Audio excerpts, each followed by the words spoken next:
Hello and welcome back. I'm Dr. Cara D. Williams, and today we're asking the question, is neurodiversity the new normal? More importantly, what does that phrase actually mean? Let's start with a quick reflection. Have you ever heard someone say, I forgot something, I'm so ADHD, or I like having everything organized, I'm so OCD? Most of us probably have. Honestly, many people say these things casually, without any harmful intentions, but language matters. When clinical terms become everyday personality descriptions, we can unintentionally minimize what real people experience every day. So today's goal is not judgment, but clarity and compassion. Here's what we're going to cover today.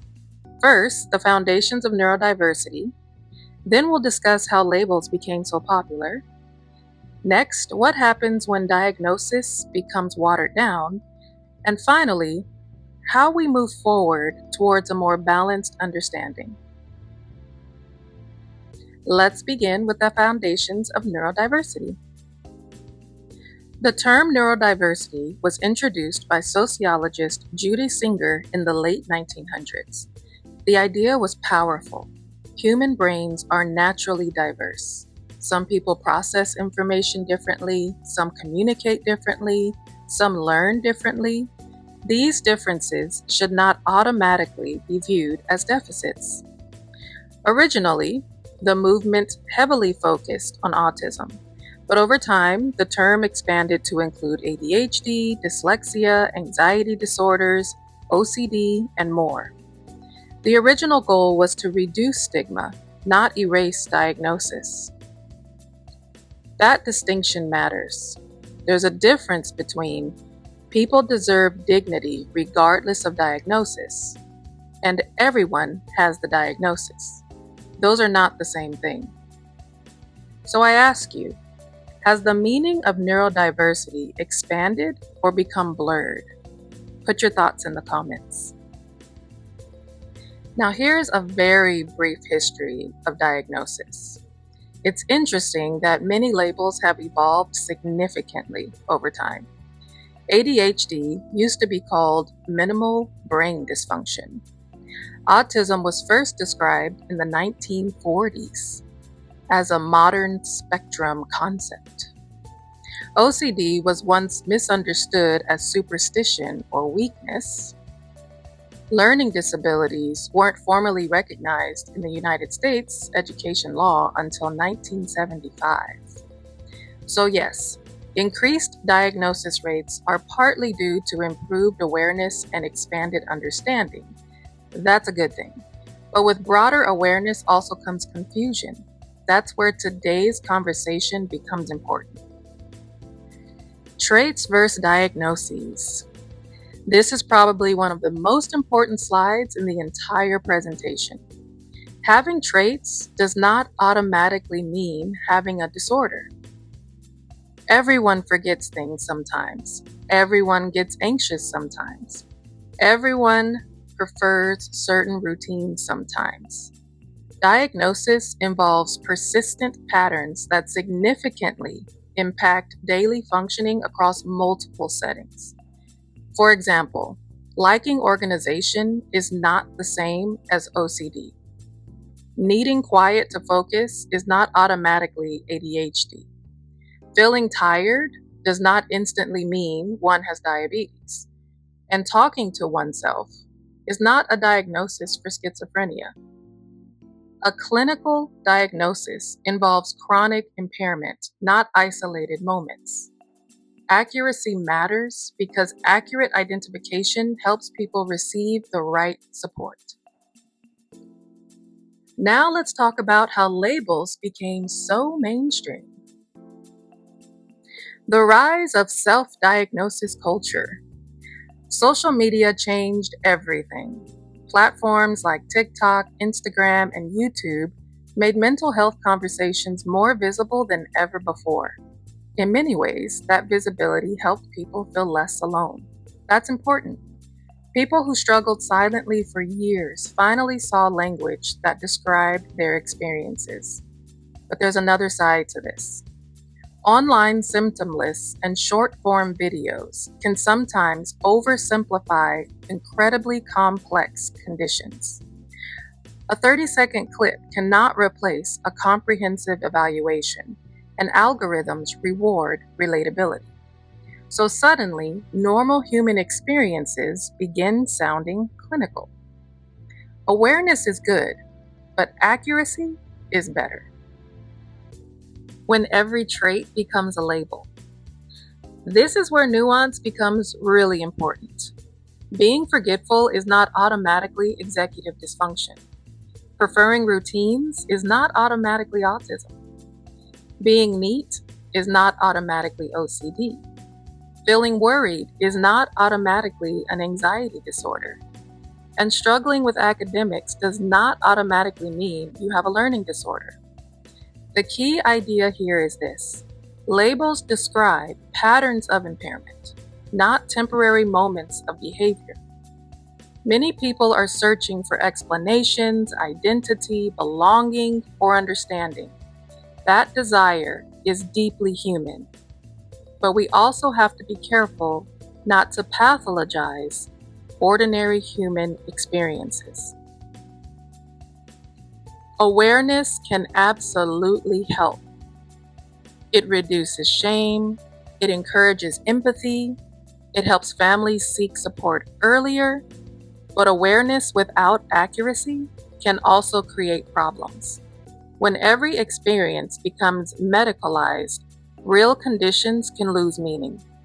And sometimes schools, families, and clinicians struggle to determine who truly needs intervention, who needs coping strategies, and who may simply be experiencing stress, burnout, lack of sleep, trauma, or environmental changes. Inclusion works best when awareness is paired with precision. Part 3. Now let's talk about what happens when labels become too broad. The cost of diagnostic inflation. We are seeing rising diagnosis rates globally. Now, some of this reflects genuine progress in identification, especially among girls, adults, and previously overlooked populations. But not every increase necessarily reflects a true increase in prevalence. This creates tension. Schools are trying to support more learners. Parents are trying to advocate for their children. Clinicians are trying to differentiate complex cases. At the same time, social acceptance sometimes pushes against diagnostic precision. And when criteria becomes too loose, credibility can suffer. Impact in school and homes. This is where I personally see the impact most clearly. Teachers often struggle to determine, should I adapt the environment or should I help build coping skills? Parents are balancing empathy with realistic expectations. And sometimes mislabeling can hide the true issue, such as sleep deprivation, stress, trauma, learning gaps, environmental overload. A child may not need a label. They may need support, structure, environmental safety, or skill building. And on the other hand, some children do genuinely need intensive support and accommodations. Advocacy and the marketplace. This part may feel uncomfortable, but I think it's important. Neurodiversity has become a marketplace. We now see hashtags, brandings, corporate campaigns, merchandise, workshops, influencers. And while some advocacy is meaningful and transformative, some of it can become performative or oversimplified. So I always ask, who benefits? Are we truly improving access, support, representation, and understanding? Or are we turning diagnosis into trends? Real advocacy keeps humanity at the center.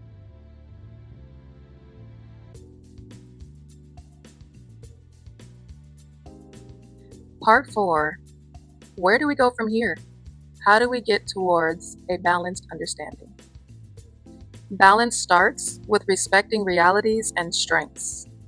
We can acknowledge strengths without ignoring challenges, and we can acknowledge challenges without reducing people to deficits. A strength-based approach asks, what helps this person thrive, not what's wrong with them. Neurodiversity is not about pity, but about support. And honestly, some of the best things teachers and parents can do are observe, listen, and adjust. Neurodiversity is about support, not sympathy. When reclaiming the new normal, maybe the new normal is not sameness. Maybe the new normal is understanding that human brains vary. But that does not mean every variation requires a diagnosis. Schools can use frameworks like Universal Design for Learning, UDL, and multi-tiered systems of support, MTSS, to create flexible, evidence-based support systems. Families can replace comparison with curiosity, and all of us can shift from label-first thinking to understanding-first thinking. So let's wrap up this video with a few takeaways and resources. We'll start with some takeaways. Awareness is not the same as understanding. Labels carry power. They can open doors to support, but they can also blur reality if used carelessly. The goal is not to deny neurodiversity. The goal is to understand it responsibly. Focus on daily functioning. Support strengths and scaffold weaknesses.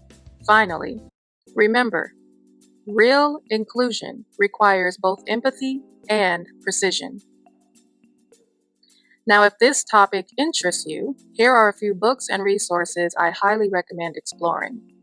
Some focus on diagnosis culture, and others focus on parenting, autism, ADHD, or emotional regulation. Thank you so much for watching. I genuinely love to hear your thoughts in the comments. Feel free to share your neurodiverse experiences, and of course, subscribe to the channel if you want more evidence-based conversations around neurodiversity, inclusion, learning, and education. I'll see you in the next video.